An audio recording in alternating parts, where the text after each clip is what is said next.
Houston Texas India హౌస్లో ఈ నెల 16వ తేదీన 14వ అమెరికా తెలుగు సాహితీ సదస్సు నిర్వహిస్తున్నట్లు పద్మశ్రీ యార్లగడ్డ లక్ష్మీప్రసాద్ చెప్పారు. ఆంధ్ర విశ్వవిద్యాలయం హిందీ భవన్లో జరిగిన మీడియా సమావేశంలో వైఎల్పీ మాట్లాడారు. Vanguri foundation of America Houston Telugu సాంస్కృతిక సమితి సంయుక్త నిర్వహణలో 2 రోజుల పాటు సదస్సు జరుగుతుందన్నారు. సదస్సులో ఉపాధ్యాయుల సత్కారం, ప్రారంభ సభ, ఆర్య విశ్వవిద్యాలయంలో తెలుగు శాఖ పురోభివృద్ధికి శాశ్వత నిధి ప్రారంభ వేదిక, అమెరికా డయాస్పోరా తెలుగు కథ షష్ఠిపూర్తి వేదిక, సాహితీవేత్తల ప్రసంగాలు, స్వీయ కవితా పఠన వేదిక, చర్చా వేదికలు, పుస్తకావిష్కరణలు, సరదా సాహిత్య పోటీలు మరెన్నో ఆసక్తికరమైన అంశాలు ఉంటాయన్నారు. ఇండియన్ అమెరికన్ ఫ్రెండ్షిప్ కౌన్సిల్ జాతీయ సంస్థ అధ్యక్షులు డాక్టర్ తోటకూర ప్రసాద్ కు జీవన సాఫల్య పురస్కారం అందజేస్తున్నట్లు తెలిపారు. ఆగస్టు 16, 17 తారీఖుల్లో ఒక అద్భుతం జరగబోతూ ఉంది. వంగూరి ఫౌండేషన్ ఆఫ్ అమెరికా, ఉత్తర టెక్సాస్ తెలుగు సంఘం కలిపి 14వ అమెరికా తెలుగు సాహితీ సదస్సు నిర్వహిస్తున్నారు.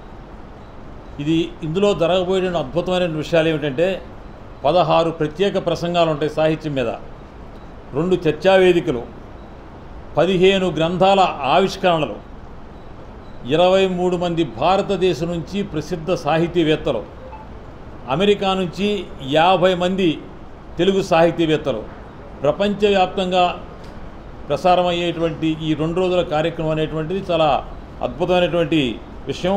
ఇందులో ఉపాధ్యాయులకు సత్కారాలు ఉంటాయి. అదేవిధంగా అమెరికాలో తెలుగు కథ పుట్టి 60 సంవత్సరాలు పూర్తయిన సందర్భంలో షష్ఠపూర్తి కూడా. ఈ మొత్తం కార్యక్రమానికి కర్త, కర్మ, క్రియ వంగూరి ఫౌండేషన్ ఆఫ్ ఉత్తర అమెరికా, అదేవిధంగా ఉత్తర టెక్సాస్ తెలుగు సంఘం. వంగూరి చిట్టెనరాజు ఒక మహాద్భుతమైనటువంటి వ్యక్తి. 14 సార్లు ఉత్తర అమెరికాలో సాహితీ సదస్సులు నిర్వహిస్తారు. ఇది 14వ సదస్సు.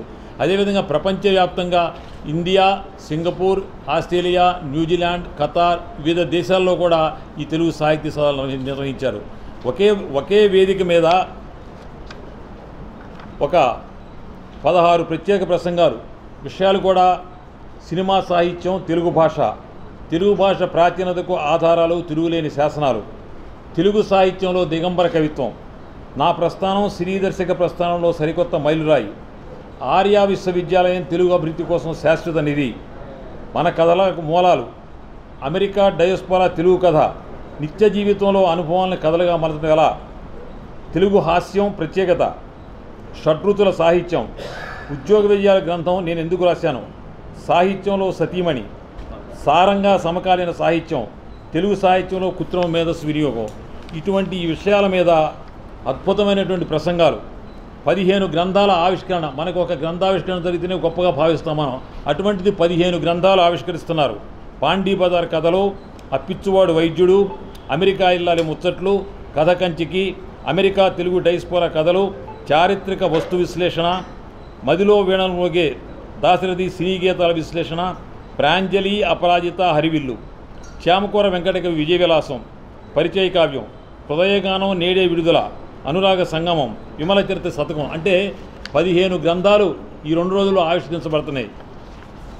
భారతదేశం నుంచి దగ్గర 23 మంది ప్రముఖులు భారతదేశం నుంచి పాల్గొంటున్నారు. ఒక సాహితీ సదస్సులో భారతదేశం నుంచి విదేశంలో జరిగేటువంటి ఒక సాహితీ సదస్సులో 23 మంది భారతీయ తెలుగు సాహిత్య ప్రముఖులు భారతదేశం నుంచి వెళ్ళి ఆ సభల్లో పాల్గొంటున్నారంటే ఆ సభల యొక్క విశిష్టత ఏంటో చూడండి. అదేవిధంగా అమెరికాలో ఉన్నటువంటి తెలుగు సాహితీవేత్తలు 50 మంది ప్రముఖ సాహితీవేత్తలు, వీరందరూ కూడా ఏ సాహితీ సభ జరిగినా ముఖ్య అతిథిగా పాల్గొనేటువంటి అర్హత కలిగినటువంటి ప్రముఖ సాహితీవేత్తలు 50 మంది అమెరికా దేశం మొత్తం నుంచి వస్తున్నారు. ఈ విధంగా ఉత్తర అమెరికాలో జరిగేటువంటి ఈ 14వ అమెరికా తెలుగు సాహితీ సదస్సు ప్రపంచవ్యాప్తంగా అందరూ కూడా వీక్షించవచ్చు. ఇది తెలుగు భాషా సాహిత్యాల చరిత్రలో ఒక అద్భుతమైనటువంటి చర్య. ఇది ఒక మైలురాయి.